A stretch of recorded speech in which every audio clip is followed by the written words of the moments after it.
Hello दोस्तों, आज के इस वीडियो में हम जानेंगे कि ऐसी क्या कारण है जिसके चलते भारत में हिंदू धर्म यानी ब्राह्मण धर्म के स्थान पर वैदिक धर्म के स्थान पर सबसे ज़्यादा लोकप्रिय बौद्ध धर्म होने लगा।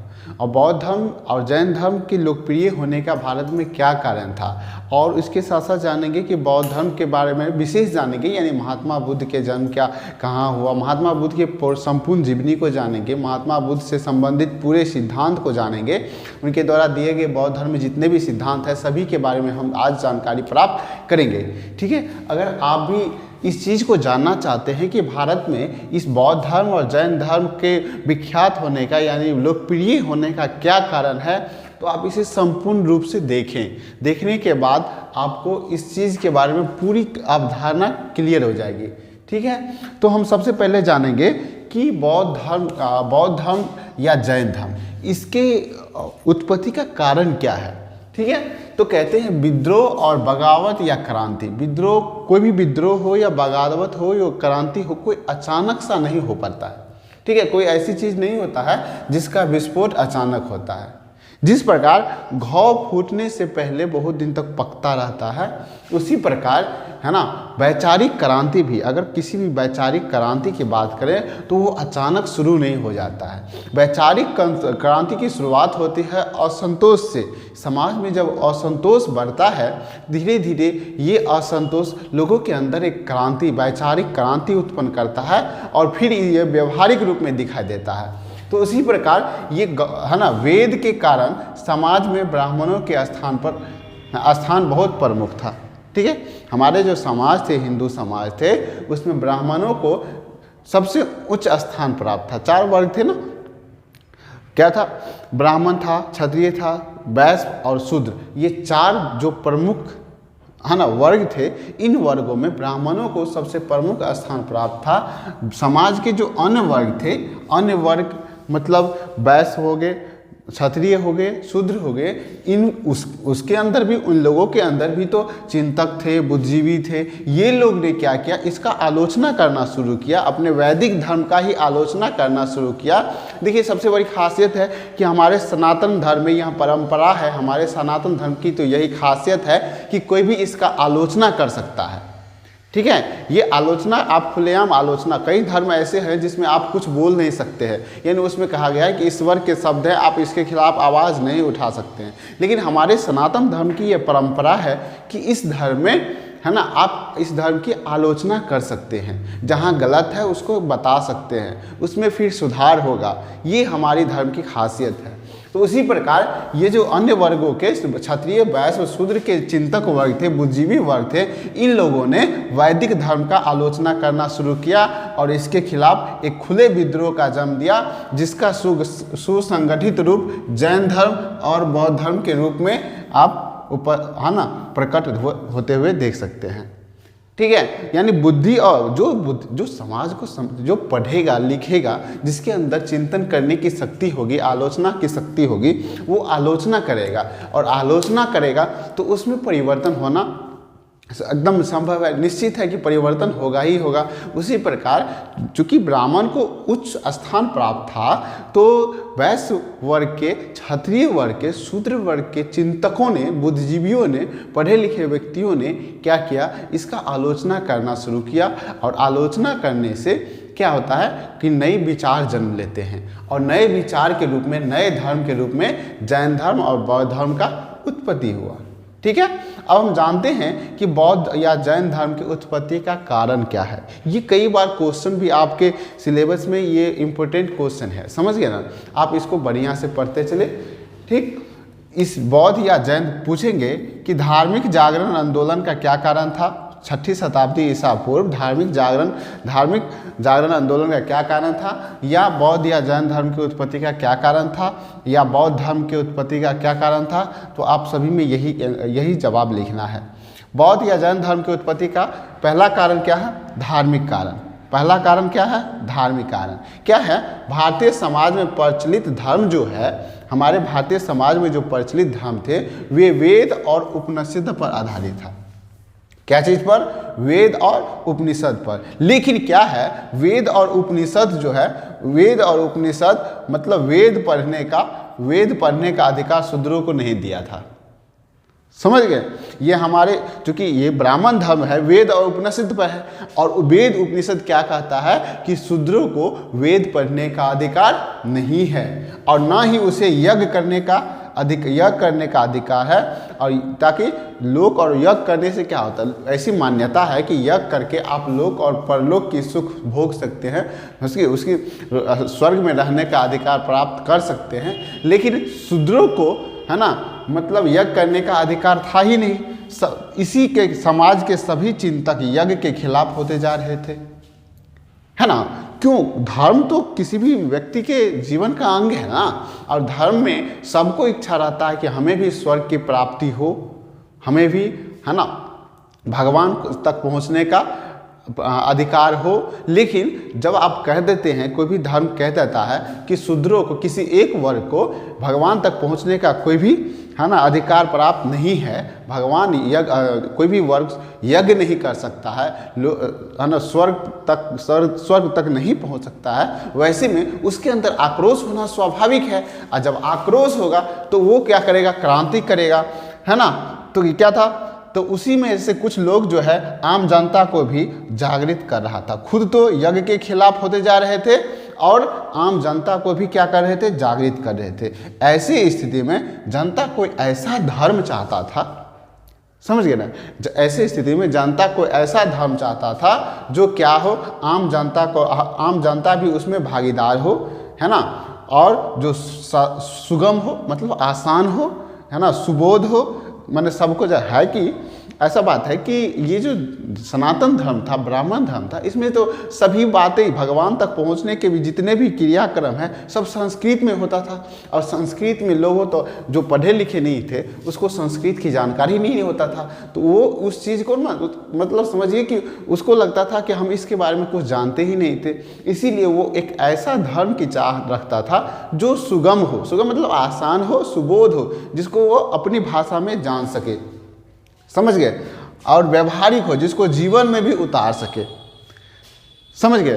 तो इसीलिए जब ये बौद्ध धर्म आया तो ये पाली भाषा क्या था, लोक भाषा था, जो सब जानते थे, उस भाषा में अपना उपदेश दिया, अपना सिद्धांत दिया। और ऐसा धर्म है बौद्ध धर्म जो व्यवहारिक है, जिसको आप व्यवहार में ला सकते हैं, समझ गए। तो ये तो था धार्मिक कारण। अब है वर्ण व्यवस्था। दूसरा कारण क्या है, वर्ण व्यवस्था। अभी बताएं, इससे पहले ही बताएं कि भारतीय समाज 4 वर्गों में विभाजित था। 4 वर्ण कौन कौन, ब्राह्मण, क्षत्रिय, वैश्य और शूद्र, ठीक है। और इसका सबसे प्रमुख जो इसमें आप कह सकते हैं कि ये जो प्रमुख गलतियां थी इसमें, ये कि ये व्यवस्था जो है कर्म के आधारित न होकर जन्म के आधारित पे हो गया था।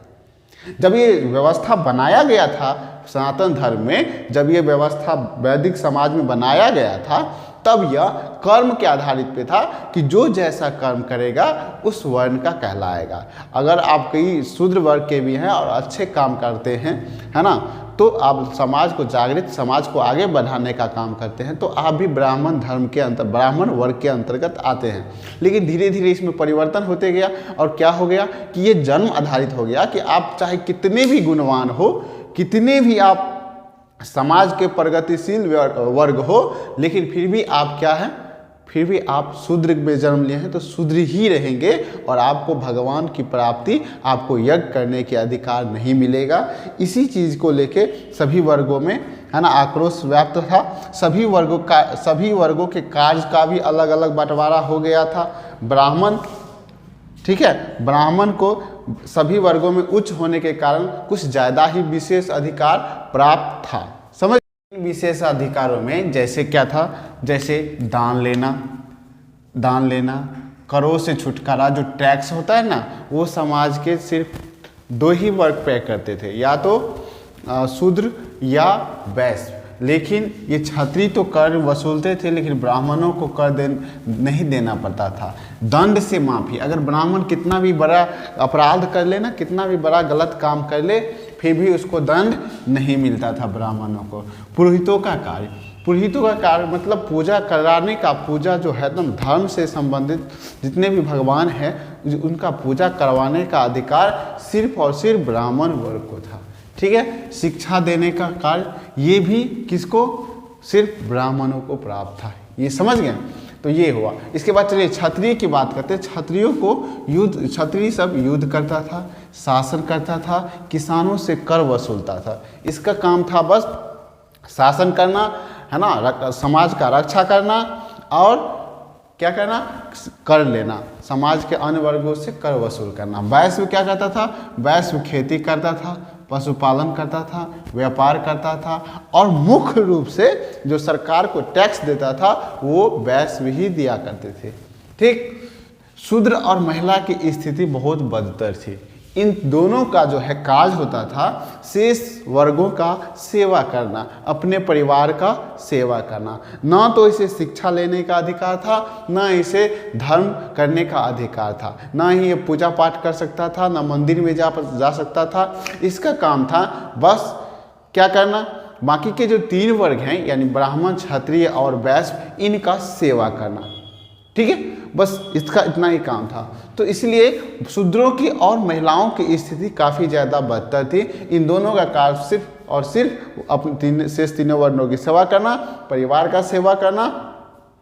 धर्म और शिक्षा पर केवल एक ही वर्ग का जो अधिकार प्राप्त था, यानी ब्राह्मण का जो अधिकार था, उससे तीनों वर्ग के बुद्धिजीवियों को जलन होता था। जलन थोड़ा तो होगा ही ना, अगर एक ही वर्ग शिक्षा भी दे और क्या करे, धर्म का भी जानकारी दे, बाकी को तीनों वर्ग सब सुनते रहें, तो श्रोता क्या होता है, श्रोता का भी मन होता है कभी हम भी क्या करें, बोलने का, वक्ता बने। श्रोता भी वक्ता बनना चाहता है। कितना दिन तक आप जन्म भी हो, श्रोता बनते हुए जन्म भी हुआ, मृत्यु भी आपको श्रोता बनते हुए हो गया, तो आपकी क्रिएटिविटी का क्या हुआ? फिर आप श्रोता बन के जन्म लिया, श्रोता बन के मर गए, तब आपकी काबिलियत, आपकी रचनात्मकता सब खत्म हो जाती है। इसीलिए हर वर्ग चाहता था कि हम आज श्रोता हैं तो कल हम वक्ता बने, लेकिन ऐसा तो व्यवस्था ही नहीं था समाज में जो सुनने, है ना, शिक्षा दे। अगर आप शिक्षा प्राप्त कर लिए तो अब आप शिक्षा दे भी सकते हैं, तो ऐसी व्यवस्था नहीं था। ब्राह्मण ही सिर्फ शिक्षा दे सकता था, बाकी के जो क्षत्रिय थे, वैश्य थे, ये अगर कितना भी पढ़ लिख ले तो शिक्षा नहीं दे सकता था। इसीलिए शेष क्षत्रिय, खासकर क्षत्रिय वर्गों ने क्या किया, इसका विरोध करना शुरू किया, वैदिक धर्म का विरोध करना शुरू किया। और आपको यह जानकर अच्छा लगेगा कि ये जो थे आपके महात्मा बुद्ध और महावीर स्वामी, ये भी ये भी क्षत्रिय धर्म के ही थे। इसीलिए क्योंकि क्षत्रिय धर्म ने ही इसका विरोध करना शुरू किया कि शिक्षा, अगर हमारे अंदर शक्ति है, हमारे अंदर ज्ञान है, तो शिक्षा हम भी दे सकते हैं। शिक्षा देने के बाद केवल एक ही वर्ग का अधिकार नहीं होना चाहिए। और इन्हीं लोगों का परिणाम स्वरूप आज के समाज में जो देखिए, जिसके पास शिक्षा होता है वो सब शिक्षा दे सकता है, जिसके पास काबिलियत है वो सब शिक्षा दे सकता है। तीसरा था आर्थिक कारण। तीसरा क्या है, अभी हम क्या पढ़े, पहला पढ़े धार्मिक कारण, फिर वर्ण व्यवस्था और ये आर्थिक कारण। आर्थिक कारण क्या है, ईसा पूर्व 600 से पहले, ईसा पूर्व मतलब जब से समाज शुरू हुआ है, जब से 1-2, जैसे अभी 2022-23 है ना, तो क्या होता है 2023 साल हो गया, उससे पहले जितना भी साल जाता है ईसा पूर्व 1, ईसा पूर्व, वहाँ से उल्टा शुरू हो जाता है, तो ईसा पूर्व 1, ईसा पूर्व 2, तो ईसा पूर्व 600 ईस्वी से पहले पत्थर और तांबे का हथियार प्रयोग होता था, क्योंकि लोहा का आविष्कार तो हुआ नहीं था, तो उस समय सिर्फ पत्थर और तांबे का हथियार ही प्रयोग किए जाते थे। लेकिन ईसा पूर्व 600 के आसपास क्या हुआ, लोहा का खोज हो गया। लोहा का खोज हो जाने से विभिन्न प्रकार के हथियार जैसे कुल्हाड़ी, हल का फाल, कुदाल, ये सब बनने लगा। ये सब बनने से, ये सभी हथियार के बनने से क्या हो गया, वैश्य वर्ग जो खेतीहर थे, पशुपालक थे, इन लोगों को पेड़ काटने में सुविधा हो गया, तो जंगलों को काट काट कर बस्तियां बनने लगा, खेत बनने लगा, समझ गए, और कृषि कार्य आसानी हो गया। अब जो कृषि करना है, तो कृषि के लिए क्या चीज़ की ज़रूरत है, कृषि के लिए बैल की ज़रूरत होगी, क्योंकि हल का प्रयोग कैसे, बैल के सहारे, तो कृषि के लिए बैल की आवश्यकता थी। लेकिन क्या हुआ, वैदिक धर्म में जब यज्ञ होता था तो बहुत मात्रा में है ना, क्या होता था, पशु का बलि दिया जाता था। अभी भी चलता है, अभी भी हमारे समाज में अभी भी जब कोई पूजा पाठ होता है, जैसे दुर्गा पूजा हो गया, काली पूजा हो गया और कई पूजा है जिसमें क्या होता है, बलि दिया जाता है ना, क्या कहते हैं उसको, बकरे का बलि दिया जाता है ना। यानी पशु का बलि देने का जो प्रचलन है ना हिंदू धर्म में, यानी ब्राह्मण धर्म में, ये चीज़ इसको जो है ना, इसको क्षति पहुंचाया। क्यों? खेती करने के लिए बैल की आवश्यकता है, और बैल मिलेगा कब, जब इसका है ना बलि न पड़े तब ना। एक ही यज्ञ होता था, उसमें हजारों हजार क्या होता था, पशुओं का बलि दिया जाता था, जिसके चलते लोगों में एक ऐसी धर्म की चाह थी, एक ऐसा धर्म खोज रहा था जिसमें पशु की बलि नहीं दिया जा सके, लोग पशुपालन करके खेती कर सके, है ना, खेती कर सके, दूध प्राप्त कर सके, विभिन्न प्रकार के सामग्री बना सके।